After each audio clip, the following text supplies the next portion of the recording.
Hello everybody, कैसे हो आप लोग। मेरा नाम है Akash and I really really welcome you all on your own YouTube channel that is the career success. यार काफी काफी काफी सारे दिनों के बाद आपसे मुलाकात हो रही है। ऑलमोस्ट रक्षाबंधन, हाँ रक्षाबंधन से एक दिन पहले या रक्षाबंधन वाले दिन हमारी मुलाकात हुई थी। तो काफी दिन हो चुके हैं and I am really really excited to bring up the very third set of the best polity questions. देखिए आज का जो सेट है ये अब तक जितना हमें पढ़ा डीपीएसपी तक आपके सारे सारे जहां पर जो भी इंपॉर्टेंट कॉन्सेप्ट्स हैं वो सबके सब यहाँ पर खत्म हो जाएंगे।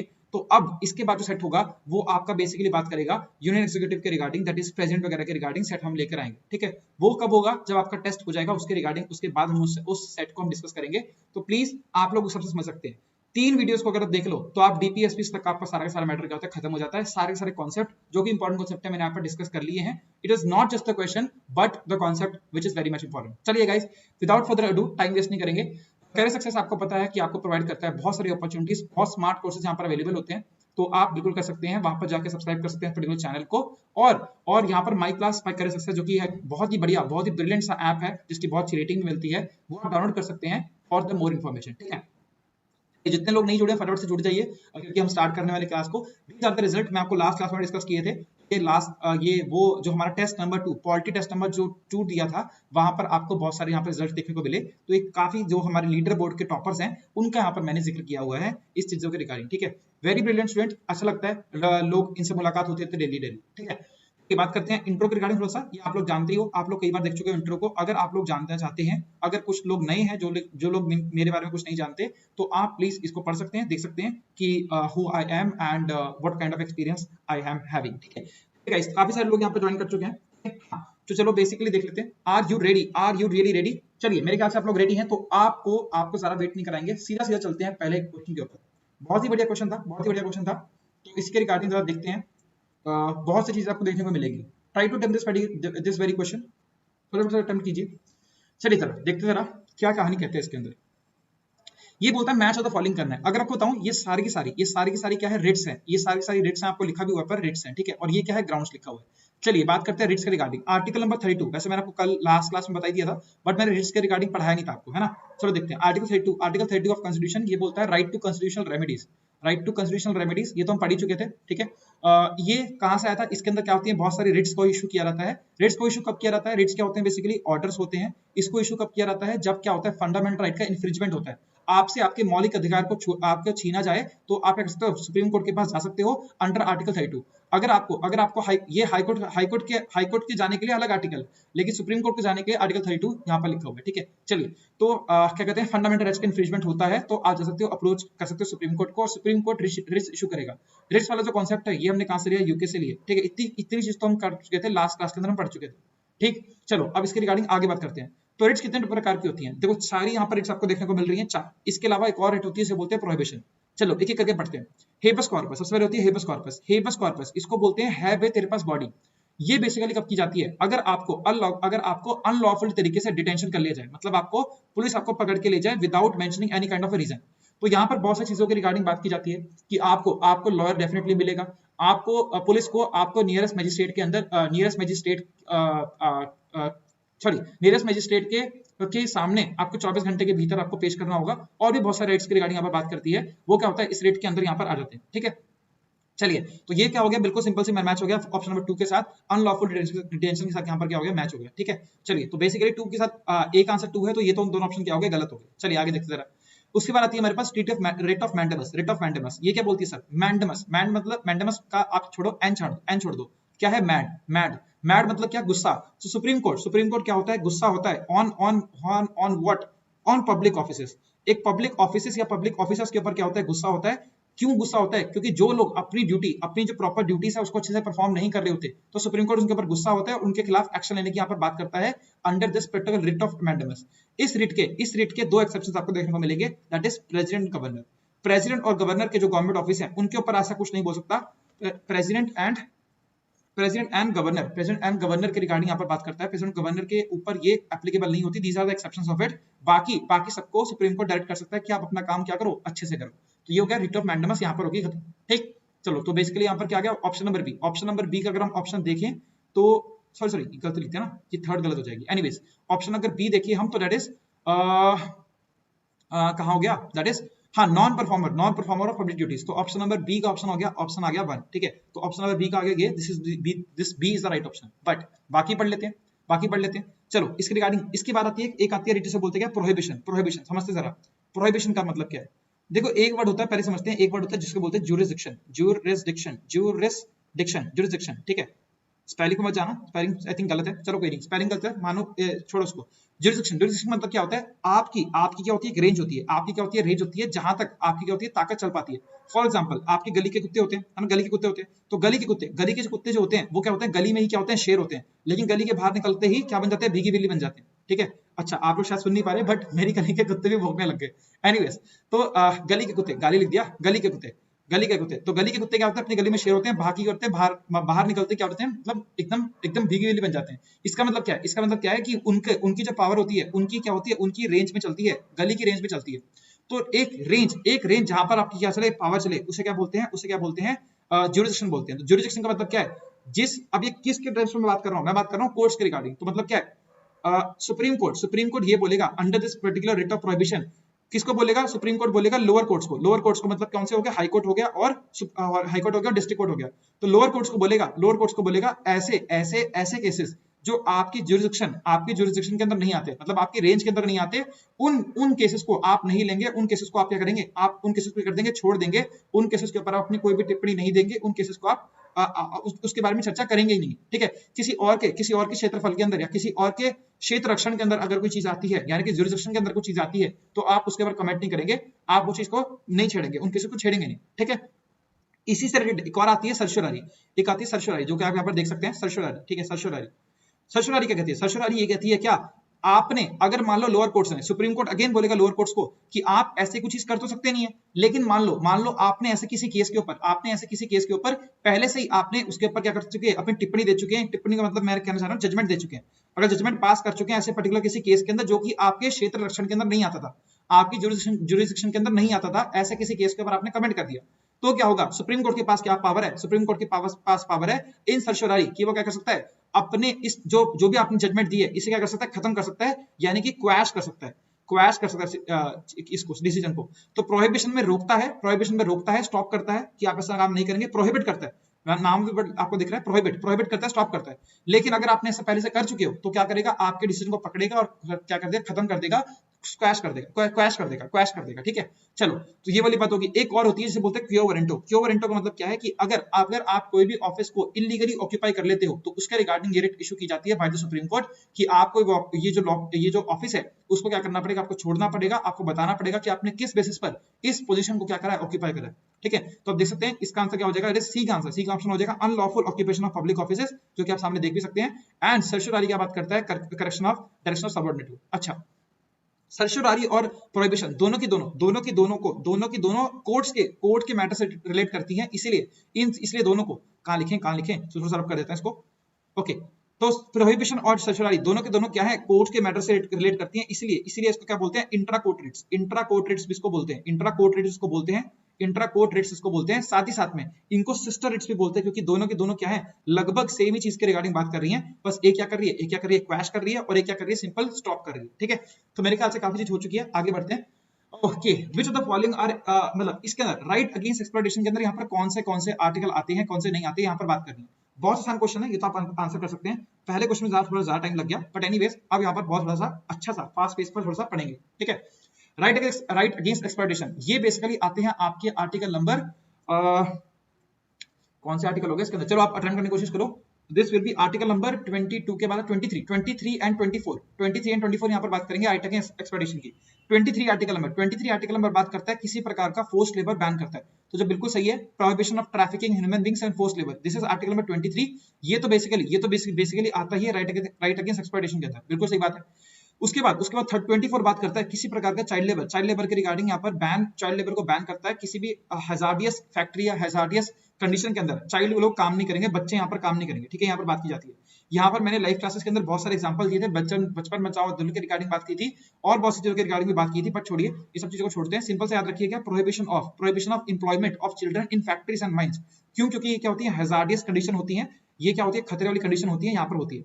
मैंने यहाँ पर लाइव क्लास के अंदर बांग्लादेश का एग्जांपल भी दिया था और थोड़ी सी केस स्टडी भी यहाँ पर बताई थी, जो कि आप लोग को बहुत सारी चीजों को ज्ञान देती है। ठीक है, चलो ऐसी चीजें हम बातें करते रहते हैं, आपका आपका पर्सपेक्टिव खोलती है ये। अगर आप लोग चाहें तो आप अटेंड कर सकते हैं, मतलब आप आ सकते हैं लाइव क्लास के अंदर सीखने के लिए। एनीवेज उसके बाद क्या है, abolition of untouchability. Abolition of untouchability mention होता है आर्टिकल नंबर 17 के अंदर, 17 के अंदर मेंशन किया जाता है। मैं आपको आई थिंक लास्ट क्लास के अंदर बताया था, अब बता दिया था शायद हमको लास्ट क्लास के अंदर, या उससे पहले हमने एक्सप्लेन कर दिया था इसके, है ना। जो याद होगा, अगर चोमू याद होगा आपको, चोमू जी बिठाई थी और मैंने आपको बताया था हाथ रिप्रेजेंट कर रहा है छुआछूत की बीमारी, और article number 17 is representing that.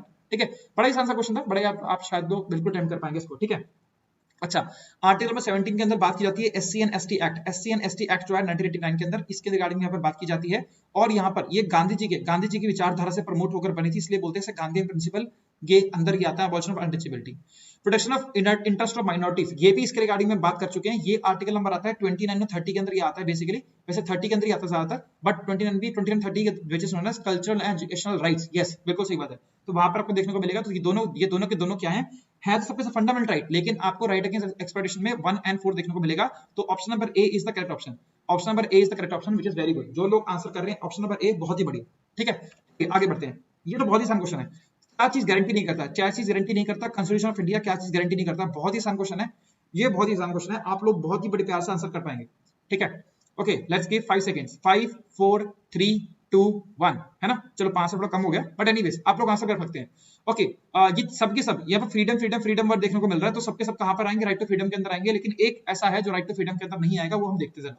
Freedom to move freely throughout the country, बिल्कुल सही बात है, ये आप बिल्कुल कर सकते हैं। राइट, आपको याद होगा ये राइट टू फ्रीडम के अंदर आता है freedom of movement. Freedom of movement आपको आता है, मैंने आपको बताया भी था आई थिंक लास्ट क्लास में, पता नहीं उससे पहले क्लास के अंदर मैं डिस्कस कर चुका हूँ। ठीक है, चलिए, राइट टू असेंबल पीसफुली, बिल्कुल सही है। विदाउट आर्म्स मतलब पीसफुली आप रह सकते हैं, बिल्कुल सही बात है। पीसफुल असेंबली के रिगार्डिंग में बात करते हैं, बहुत अच्छी बात है।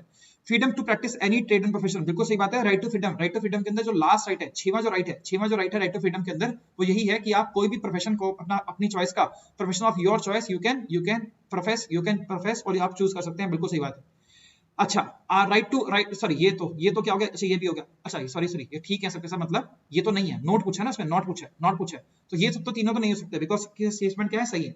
Right to own acquire dispose property के रिगार्डिंग जब भी हम बात करते हैं एनीवेयर इन द कंट्री, तो ये जो प्रॉपर्टी वाला एक्ट है, ये राइट टू प्रॉपर्टी जो था, ये रिमूव कर दिया गया था। कब किया गया था? 44th अमेंडमेंट 1978 के अंदर इसे रिमूव कर दिया गया था। ठीक है, 1978 के अंदर से मूव कर दिया गया था, और ये बन गया था लीगल राइट। ये बन गया था लीगल राइट बन गया था अंडर आर्टिकल 300A।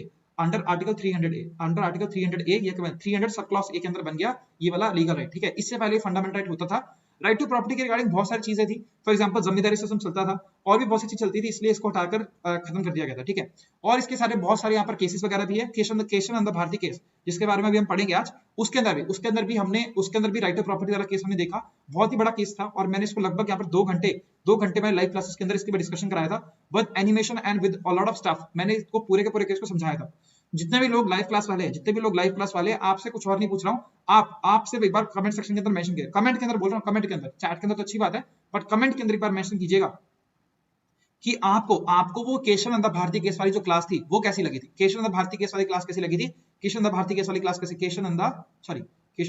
क्लास कैसी लगी थी? आप लोग जानते होंगे, आप लोग अच्छे से मेंशन कीजिएगा प्लीज। वो सिर्फ उसी क्लास के रिगार्डिंग बात कर रहा हूँ, बाकी तो मुझे पता है आपको अच्छी लग रही क्लासेस, बट उस क्लास के रिगार्डिंग आपसे पूछ रहा हूँ। ठीक है guys, concept of welfare of the state is mentioned included in the constitution। बहुत ही ज्यादा आसान है, तो इसके रिगार्डिंग तो क्या ही बात करनी।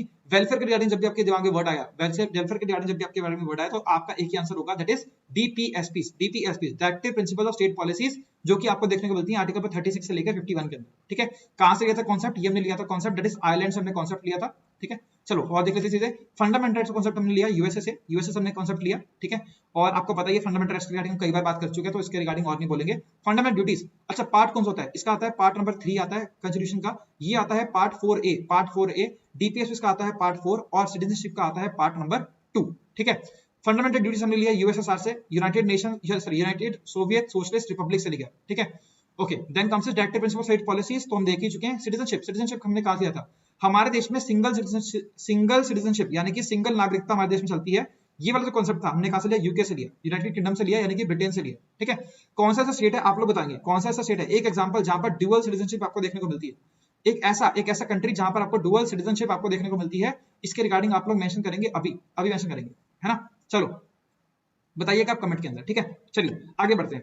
विच of the following is true. ये थोड़ा सा इंपॉर्टेंट क्वेश्चन है, इसको थोड़ा सा देखेंगे, समझने की कोशिश करेंगे, जितना अगर समझ पाए तो अच्छी बात है, जितना नहीं समझ पाए तो कोई दिक्कत की बात नहीं। आप लोग अटेम्प्ट कीजिए, पहले आप लोग अटेम्प्ट कीजिए इस क्वेश्चन को कि इस क्वेश्चन का आंसर क्या होने वाला है ना। देखिए जरा क्वेश्चन को।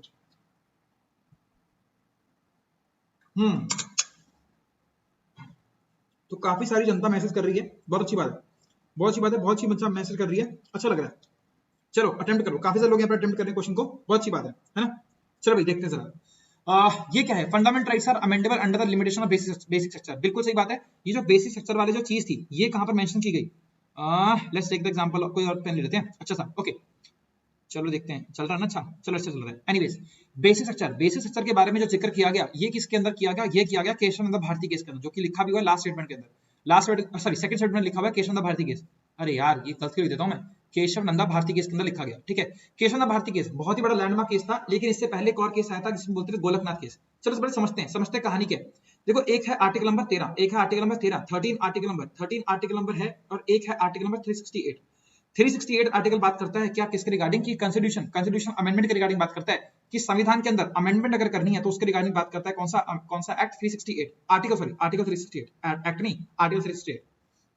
और आर्टिकल नंबर 13 बेसिकली बात करता है किसके रिगार्डिंग की, फंडामेंटल राइट सबसे ऊपर है, फंडामेंटल राइट से ऊपर कुछ भी नहीं है। तो ये जो बेसिकली फाइट थी फंडामेंटल राइट वर्सेस 368 आर्टिकल की थी। 368 आर्टिकल को सपोर्ट करी थी पार्लियामेंट, और आर्टिकल नंबर फंडामेंटल राइट को सपोर्ट कर रहा था क्या, supreme court of India, because supreme court of India की जो है फंडामेंटल राइट्स का क्या है, गारंटर है, फंडामेंटल राइट्स क्या करता है, देता है, ठीक है। तो ये वाली पूरी कहानी थी। यहाँ पर बहुत सारे केसेस आए, लेकिन सबसे पहले जो केस आया, जो सबसे इंपॉर्टेंट जो केस बना, दैट इज गोलकनाथ केस। ये गलत लिखा है, गोकलनाथ लिख दिया यहाँ पर, इसका नाम क्या है, गोलकनाथ केस। गोलकनाथ केस आता है, बहुत ही बड़ा लैंडमार्क केस था। इस केस में बोला जाता है कि फंडामेंटल राइट्स क्या है, फंडामेंटल राइट, बहुत सारी बहस चलती है, बहुत सारी लंबी लंबी कहानी थी, सब कुछ तो आपको बता नहीं सकता, सिंपल सा याद रखो बस। आपको 3 केस यहाँ पर याद रखने हैं, एक गोलकनाथ केस, केशव नंदा भारती केस, और तीसरा आपको देखने को मिलना है मिनर्वा मिल्स केस। बस 3 केस याद रखिएगा, और आपको नाम याद रखने हैं, थोड़ा बहुत उसके बारे में पता हो तो अच्छी बात है, ठीक है। यहाँ पर सुप्रीम कोर्ट क्या बोलता है कि fundamental rights are unamendable, fundamental rights को आप अमेंड नहीं कर सकते, यानी कि आर्टिकल नंबर 13 क्या है, आर्टिकल नंबर 13 क्या है, सुप्रीम है, ऐसा बोलता है सुप्रीम कोर्ट। बाद में केशव नंदा भारती केस, यार क्या हो रहा है, केशव नंदा भारती केस में जो क्या बोलता है कि सुप्रीम कोर्ट क्या बोलता है, सुप्रीम कोर्ट ये बोलता है कि फंडामेंटल राइट्स क्या है, अमेंडेबल है, अपना ही डिसीजन कर देता है, चेंज कर देता है, यानी कि क्या बोलता है, आर्टिकल 368 क्या है, बड़ा है। लेकिन यहाँ पर साथ में एक कॉन्सेप्ट निकल कर आता है, बोलता है क्या, बेसिक स्ट्रक्चर का कॉन्सेप्ट आता है, थोड़ा समझते हैं जरा क्या है बेसिक स्ट्रक्चर क्या है। एक डब्बा बना रहा हूं, इसके अंदर कुछ लिख रहा हूं, वो क्या होगा, बेसिक स्ट्रक्चर हो गया। मतलब बेसिक स्ट्रक्चर क्या है, ऐसी चीज, एक जो मूल कह सकते हैं एक तरह से क्या है, एक ढांचा है, मूल ढांचे को आप बिगाड़ नहीं सकते। मूल ढांचे के अंदर क्या क्या लिखा हुआ है, मूल ढांचे के अंदर फेडरल स्ट्रक्चर के रिगार्डिंग बात की गई है कि हमारे देश में फेडरल स्ट्रक्चर हमारा मेंटेन रहना चाहिए, ठीक है। कुछ केसेस में ऑफ कोर्स छोड़ा जा सकता है। Independence of judiciary, independent judiciary जो है हमारे देश की जुडिशरी रहने वाली है, इंडिपेंडेंट रहने वाली है, इसके रिगार्डिंग बात करता है।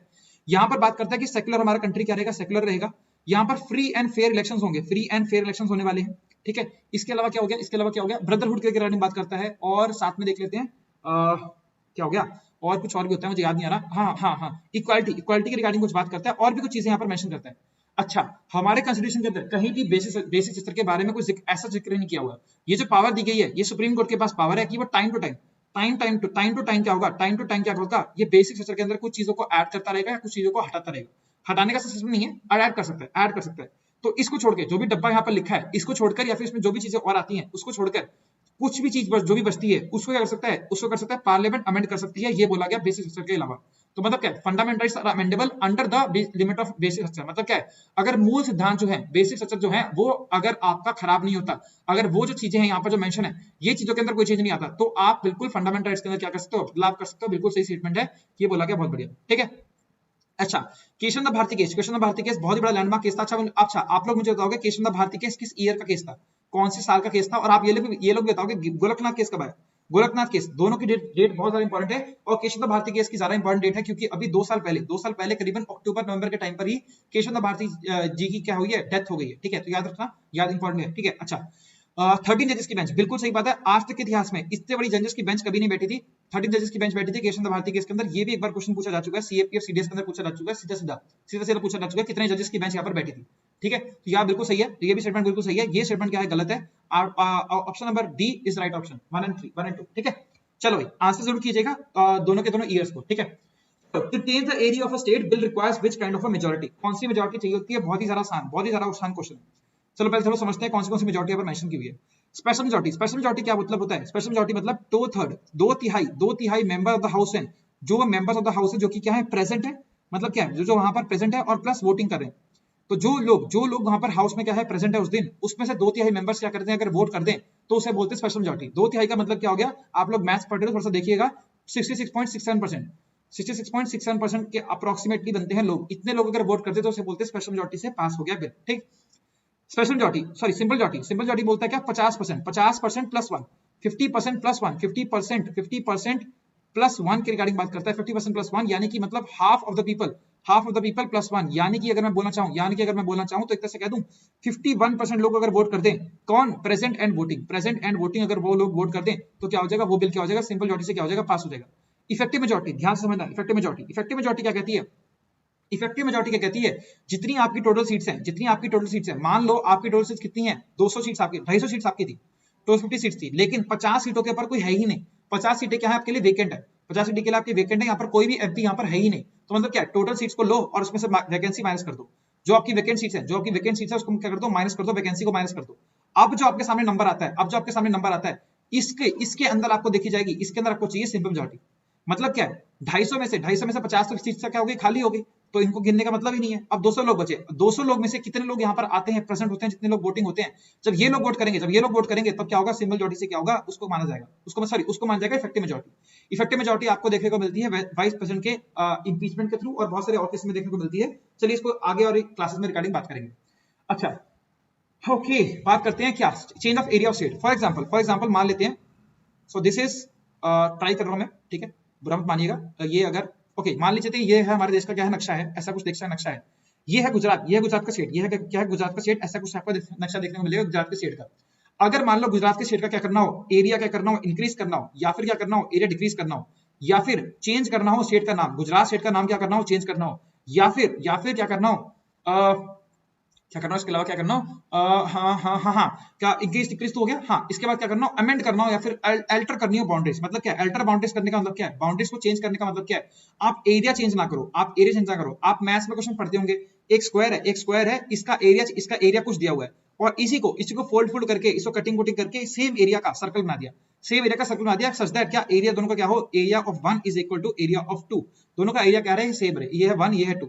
इसी तरह से क्या होता है, एरिया सेम रहे, फॉर एग्जांपल 100 किलोमीटर का एरिया है गुजरात के पास, तो 100 किलोमीटर का एरिया ही रहे, लेकिन क्या होता है, नक्शा चेंज हो जाए, मतलब क्या, मैप क्या हो जाए, चेंज हो जाए, उसे क्या बोलते हैं, अल्टर करना बाउंड्रीज को क्या करना, अल्टर करना, ठीक है। चलो तो बेसिकली कहानी क्या है, जब भी ऐसा कुछ करना होता है तो ये वाला चीज जो भी होती है, ये वाले कहां होती है डिस, ये सब कुछ जो होता है, ये वाले आर्टिकल नंबर 3 के अंदर आपको देखने को मिलेगा, आर्टिकल नंबर 3 के अंदर देखने को मिलेगा। इसके अंदर क्या होता है, एक बिल प्रेजेंट किया जाता है बाय द प्रेजेंट एक बिल को प्रेजेंट करते हैं और उसके ऊपर डिस्कशन होते हैं, डिबेट्स होती हैं। लेकिन स्टेट जो भी कंसर्न स्टेट है, फॉर एग्जांपल इस केस में क्या है, गुजरात स्टेट की लेजिस्लेचर यानी कि क्या होगी, विधानसभा यानी कि लेजिस्लेटिव असेंबली के अंत से पूछा जाएगा, लेकिन जो है वो पार्लियामेंट के क्या है, बाइंडिंग नहीं है, आपसे पूछा जरूर जाएगा, लेकिन क्या है, आपके पास रियल पावर्स नहीं है। आप अगर स्टेट लेजिस्लेचर इससे सहमत होता है या नाराज, अगर सहमत होता है या सहमत नहीं होता, फर्क नहीं पड़ता पार्लियामेंट क्या होगा, पार्लियामेंट को कोई भी इनसे मेजॉरिटी का मतलब नहीं है, पार्लियामेंट अपने आप डिसाइड करेगा। इसलिए क्या होता है, मेजॉरिटी ऑफ स्टेट आपसे नहीं पूछी जाती, सिर्फ आपसे एडवाइस पूछी जाती है कि आपके विचार क्या है। इसका आंसर क्या है, सी इसका राइट ऑप्शन है, सिंपल मेजॉरिटी। याद रखिएगा, स्पेशल मेजॉरिटी नहीं है, सिंपल मेजॉरिटी है। बहुत तो स्पेशल का आंसर कर रहे हैं और बहुत स्पेशल का आंसर करते भी है, तो ये ऑप्शन बिल्कुल गलत है, याद रखिएगा, ठीक है। आगे देखते हैं, तो the following freedoms is not specifically mentioned as a fundamental right but has been subsequently upheld by the Supreme Court। बहुत ज्यादा आसान क्वेश्चन है, इसके रिगार्डिंग कई बार बात भी कर चुके हैं। क्या बोलता है, एक ऐसा फंडामेंटल राइट है जो कि स्पेसिफिक एक ऐसा राइट टू फ्रीडम है, फॉलोइंग फ्रीडम्स, एक ऐसी फ्रीडम है जो कि स्पेसिफिकली मेंशन नहीं किया हुआ एज अ फंडामेंटल राइट, लेकिन सुप्रीम कोर्ट ऑफ इंडिया उसको बिल्कुल उस तरह से कंसीडर करता है, स्पेशल फंडामेंटल राइट की तरह क्या करता है, कंसीडर करता है। देखिए अगर आप देखेंगे ध्यान से देखेंगे तो freedom of trade and occupation and business, बिल्कुल ये फंडामेंटल राइट है, हम ये बात कर चुके थे। Sorry freedom, right to freedom fundamental तो सारे के सारे ही हैं, बट राइट टू फ्रीडम जो है ये आपको देखने को मिलता है 6वां नंबर राइट टू फ्रीडम आपको देखने को मिलता है, ठीक है। अच्छा, फ्रीडम टू रिसाइड एंड अभी देखा था, अभी ये भी क्या है, बिल्कुल ये भी क्या आपको देखने को मिलता है, ये भी आपका क्या है, that is right to freedom आपको देखने को मिलता है। Freedom to association and union, ये भी हमने देखा, अभी सेम ऑप्शन देखा था, ये भी आपको देखने को मिलता है।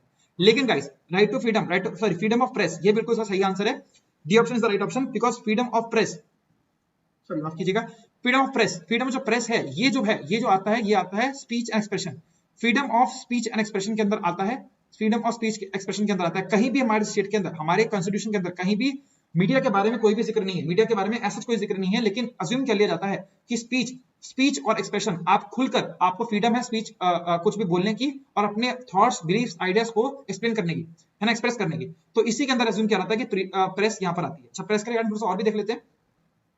क्या कहते हैं, हाँ, प्रेस के रिगार्डिंग मैंने आपको बताया सेपरेशन ऑफ पावर्स का कॉन्सेप्ट पढ़ाया था। इसके अंदर मैं देखा था क्या, एग्जीक्यूटिव, लेजिस्लेटिव और जुडिशरी, तीन क्या है पिलर्स ऑफ डेमोक्रेसी।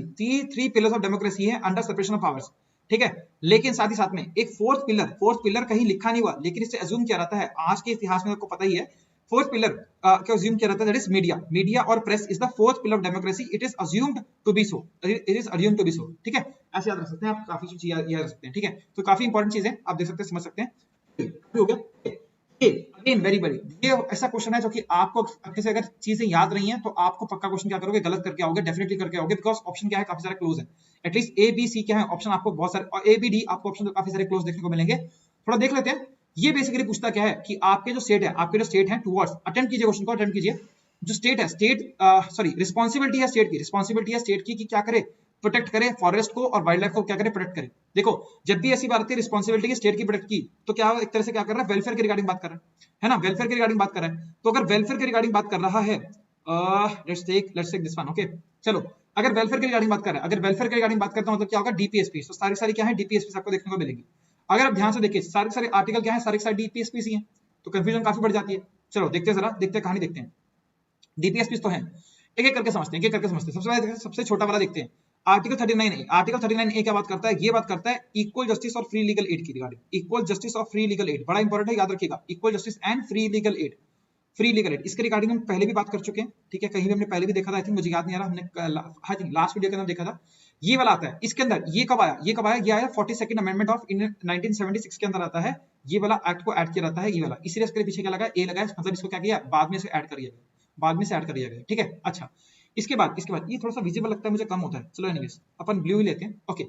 और उसके बाद आता है अपना आर्टिकल नंबर 48। आर्टिकल 48 बात करता है किसके रिगार्डिंग, ये बात करता है एग्रीकल्चर का प्रमोशन के रिगार्डिंग बात करता है। एग्रीकल्चर का क्या हो, प्रमोशन हो, एग्रीकल्चर का प्रमोशन के रिगार्डिंग बात करता है। और साथ में बोलता है कि काऊ का संरक्षण हो। जो गौ माता है, गौ हमारी माता है, हमें कुछ नहीं आता है, ठीक है। हाँ, तो बेसिकली गौ जो माता का संरक्षण है, कि गौ माता के ब्रीडिंग वगैरह के रिगार्डिंग बात करता है, एग्रीकल्चर के रिगार्डिंग बात करता है, ऑर्गेनिक फार्मिंग के रिगार्डिंग जो करता है, वो सबके रिगार्डिंग बात करता है। कौन बात करता है, दैट इज आर्टिकल नंबर 48 यहाँ पर बात करता है।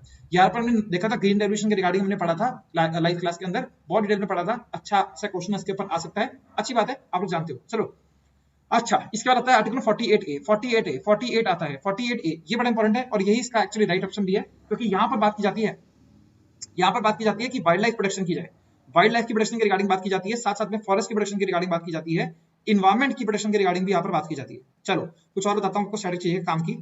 वाइल्ड लाइफ प्रोटेक्शन एक्ट आता है 1972 के अंदर। हाँ, वाइल्ड लाइफ प्रोटेक्शन एक्ट आता है 1972 के अंदर, और फॉरेस्ट प्रोटेक्शन एक्ट आता है आपका 1980 के अंदर। सो 1980 के अंदर आएगा आपको फॉरेस्ट प्रोटेक्शन एक्ट, 1972 एक्ट आता है, वाइल्ड लाइफ प्रोटेक्शन एक्ट आता है 1972 के अंदर। आप लोग मुझे लिख के बताएंगे इन्वायरमेंट प्रोटेक्शन एक्ट जो होता है वो कब आता है, आपको हिंट दे देता हूँ, ये दोनों के बाद ही आएगा, इन दोनों में कितने साल का अंतर है, 8 साल का अंतर है। तो अब इन्वायरमेंट के अंदर आपको 8 साल का अंतर देखने को मिलेगा, इवन नंबर का डिफरेंस आपको देखने को मिलेगा। ट्राई कीजिएगा आंसर करने के, और इसके क्या होगा, बाद की डेट आने वाली है, ठीक है।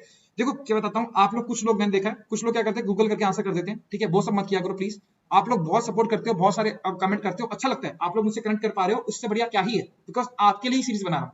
लाइव क्लासेस हमारी चल रही है, लेकिन आपको फ्री ऑफ कॉस्ट पढ़ाने का वादा किया था, इसीलिए आपको बिल्कुल पढ़ा रहा हूँ। तो आप लोग प्लीज मेंशन कीजिए, लेकिन गूगल का सारा मत लीजिए। अगर आप लोग अच्छे से अटेम्प्ट करेंगे, अगर आपका ऑप्शन गलत भी होता है, तो भी मैं क्या करूंगा, आपको डेफिनेटली रिप्लाई करता हूं, आपको सबको पता है कि रिप्लाई करता हूं। अगर आपका आंसर सही होता है तो आपको थम्स अप जरूर देता हूं, आप लोग जानते हो बिल्कुल। सबके मैं क्वेश्चन का, सबके जो भी रिप्लाई होते हैं उसका आंसर देने की पूरी कोशिश करता हूं, अगर वो पढ़ाई से रिलेटेड है तो। कुछ लोग ऐसे मैसेज कर देते हैं, उनका तो अपन कुछ कह नहीं सकते। वैसे ऐसे बहुत सारे कम ही लोग होते हैं, आप लोग बहुत ज्यादा सीरियस हो, अच्छी बात है, तभी आपका सिलेक्शन होगा, ठीक है। चलो बात करते हैं 49 की। 49 आर्टिकल जो रह गया, इसके रिगार्डिंग बात करते हैं। ये बेसिकली बात करते हैं मॉन्यूमेंटल प्लेसेस की क्या हो, प्रोटेक्शन हो, आर्टिफैक्ट्स की प्रोटेक्शन हो, मॉन्यूमेंटल प्लेसेस की क्या हो, प्रोटेक्शन हो, ये बात करते हैं। हिस्टोरिकल प्लेसेस, मॉन्यूमेंटल प्लेसेस की हो, प्रोटेक्शन की रिगार्डिंग यहाँ पर बात करते हैं, ठीक है। इंपॉर्टेंट है, याद रखिएगा। आगे देखते हैं, आई थिंक ये लास्ट सेकंड क्वेश्चन होने वाला है, तो प्लीज बने रहिए। आई थिंक थके तो नहीं होंगे आप लोग। चलो अटेम्प्ट करो उस क्वेश्चन को।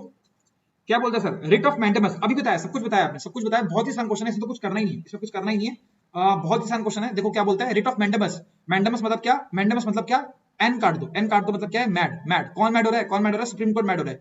क्यों मैड हो रहा है, गुस्सा क्यों होते हैं, जब पेरेंट्स आपके गुस्सा क्यों होते हैं, जब आप लोग कुछ काम नहीं करते, आप लोग घर पे बैठे रहते हो, है ना, मतलब मैं भी अपना केस बता रहा हूँ, सेम ही केस होता है ना। तो सुप्रीम कोर्ट भी क्या होगा, तब गुस्सा आएगा जब आप लोग अपना काम ढंग से नहीं करोगे, यानी कि पब्लिक ऑफिसर्स वगैरह काम अच्छे से नहीं करेंगे। हम लोग पढ़ चुके हैं इसके रिगार्डिंग, आज ही पढ़ चुके हैं, तो उसको ज्यादा एक्सप्लेन नहीं करेंगे, इसीलिए हमने ज्यादा टाइम हमने पहले ले लिया था कि आप ऐसे क्वेश्चन को भी आंसर कर पाओ। और क्या बोलता है कि not only judicial authorities but also again administrative authorities, वो तो हम देख ही चुके हैं, है ना। कोई भी अथॉरिटी हो, फर्क नहीं पड़ता, प्रेसिडेंट और गवर्नर को छोड़कर बाकी कोई भी इंसान हो, सबके ऊपर एप्लीकेबल होगा। तो बिल्कुल सही आंसर, ये बिल्कुल सही है, ठीक है।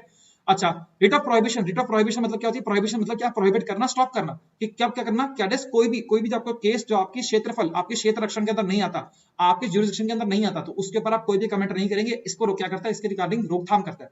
तो ये बिल्कुल सही बात है। Issue against judicial and quasi judicial. Quasi judicial का मतलब क्या होता है, जो पूरी तरह से जुडिशरी को फॉलो नहीं करते, मतलब कुछ ठीक ठाक, थोड़ा जुडिशियल वाला सिस्टम है, थोड़ा जुडिशियल वाला सिस्टम नहीं है। ऐसे बहुत सारे एग्जांपल है, हम लोग लाइव क्लास में पढ़ चुके हैं, बट फिलहाल इसके रिगार्डिंग बात नहीं करेंगे।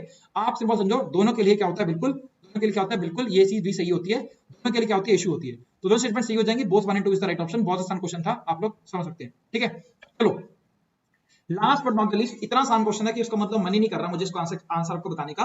राइट टू प्राइवेसी जो है किस फंडामेंटल राइट के अंडर आता है, किस फंडामेंटल राइट के अंदर आता है, आपको बताना है ना। ये सब कुछ हम पढ़ चुके हैं, बहुत आसान क्वेश्चन है। आप लोग खुद अटेम्प्ट करेंगे इस पर्टिकुलर क्वेश्चन को, कमेंट के अंदर, चैट के अंदर आप लोग खुद आंसर करेंगे, और इसका आंसर को सही तरह से बताऊंगा नहीं, लेकिन आपको जरूर बताऊंगा। राइट टू प्राइवेसी रिलेटेड एक केस आता है, बोलते हैं पुट्टास्वामी केस।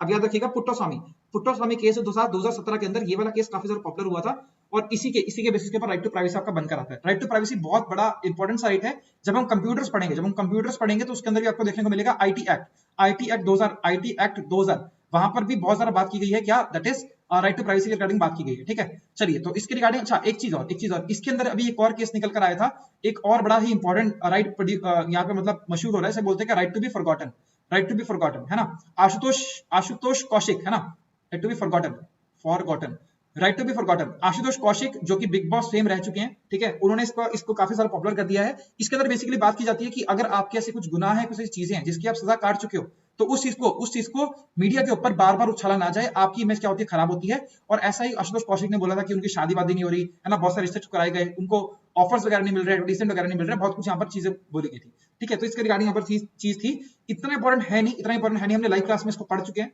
जितना काम की चीज हम लाइव क्लास वगैरह में पढ़ चुके हैं, बट एनीवेज इतना इंपॉर्टेंट है नहीं, बस इसको हवा बना रखा है। तो आप बस याद रख लीजिएगा, राइट टू बी फॉरगॉटन आता है राइट टू प्राइवेसी के अंदर, और राइट टू प्राइवेसी किस आर्टिकल के अंदर आता है, आप लोग मेंशन करेंगे। एक्सप्लेनेशन बिल्कुल सही, बिल्कुल ऑप्शन नहीं है, ये तो हम पढ़ चुके हैं, ये तो आपको पता ही है, ये तो आप काट ही सकते हो। राइट टू फ्रीडम भी आपको पता है, ये भी आप काट सकते हो। अब दोनों बचे आर्टिकल आपको पता है, आप उसको इसमें से क्या कर सकते हो, अटेम्प्ट कर सकते हो, ठीक है। चलिए गाइस, मेरे ख्याल से इतने क्वेश्चंस थे।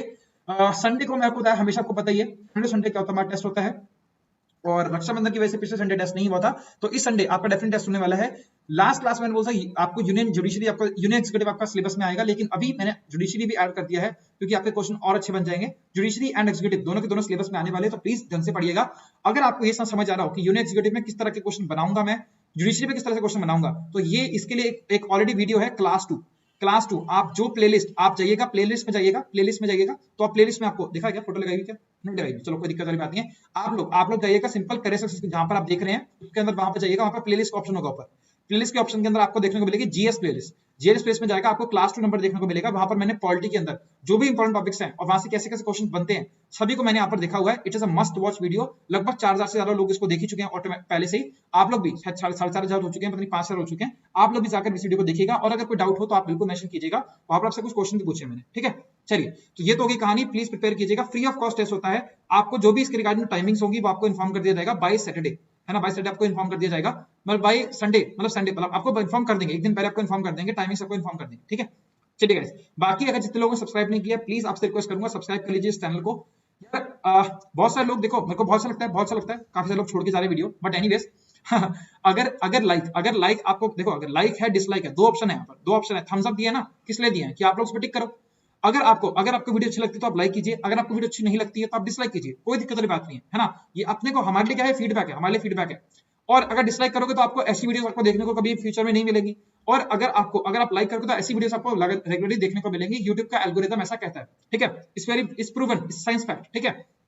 अच्छा, अगर आप लाइक करते हो इसका मतलब आपको पसंद आ रही है, जो कि मैं देख रहा हूं आप लोगों को पसंद आ रही है, ठीक है, सीरीज पसंद आ रही है, इसलिए हम कंटिन्यू कर रहे हैं। अगर आपको पसंद आती है तो प्लीज शेयर भी किया करो वीडियो, क्योंकि आपके भी बहुत सारे लोग, आपके भी बहुत सारे दोस्त हैं जो कि बहुत बहुत सारे एग्जाम्स की तैयारी कर रहे होंगे, उनके लिए भी कहीं ना कहीं काम आ जाएगी। किसी भी एग्जाम के लिए आप तैयारी कर रहे हो, आप लोग देख ही सकते हो level of questions her exam को कवर कर देगा, इवन यूपीएससी के लेवल को भी टच करता है। मैं बहुत जल्दी आपको यूपीएससी सिविल सर्विस का पिछले साल का पेपर भी सॉल्व कराऊंगा, आप लोग आराम से मक्खन से सॉल्व करोगे, मक्खन सॉल्व करके पेपर, ठीक है, और बाकी सब तुम देख ही लेंगे। गाइस कुछ लोग सब्सक्राइब नहीं करते चैनल को, प्लीज सब्सक्राइब भी कीजिएगा चैनल को। जब मैंने ये हमारी वीडियोस वगैरह हमने बनानी स्टार्ट करी थी तब अराउंड दिखा सकते हो, ये फर्स्ट हमारी इमेज है, तो करीब 58,000 सब्सक्राइबर थे, लेकिन अभी तक कितने हो गए, अभी 62-63 के आसपास हो चुके हैं, काफी सारा कम है। मैं चाहता हूँ बिल्कुल जल्दी से जल्दी हमको 100 के तक पहुंचाइए, तो आपके लिए बहुत अच्छा सरप्राइज दिया जाएगा, फ्री ऑफ कॉस्ट बहुत सारे कोर्सेज आपके लिए लॉन्च किए जाएंगे। बट फिलहाल के लिए अभी नेक्स्ट टारगेट है, मैं आपसे इतना चाहूंगा कि प्लीज कोशिश कीजिएगा कि आप 70 के तक हमें पहुंचाइए जल्दी से जल्दी।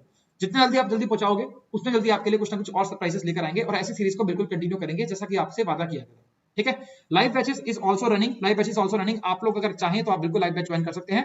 बाकी मेरी तरफ से क्या हो चुका है, थैंक यू हो चुका है। अगर आप लाइव बैच ज्वाइन करेंगे तो आपको बहुत सी डिटेल मिलने को मिल जाएगी। अगर आप लाइव बैच नहीं भी ज्वाइन करते, अपने को प्रॉब्लम नहीं है, आपकी अपनी इच्छा है, आपका अपना सिलेक्शन है, आप लोग के बारे में बात है, सेल्फ स्टडी कर ले तो भी कोई दिक्कत वाली बात नहीं है। But please watch this particular video, comment कीजिएगा आपको वीडियो कैसी लगती है, और आप कैसी कैसी चीज इसमें और चाहते हैं, फ्यूचर में आप कैसी चीजें इसमें और एनहांसमेंट अगर चाहते हैं तो आप बिल्कुल बताइएगा। मेरे से क्लास कहां पर खत्म होती है। Thank you so much for watching this particular video, see you in the next class, हमेशा की तरह, एंड जय हिंद।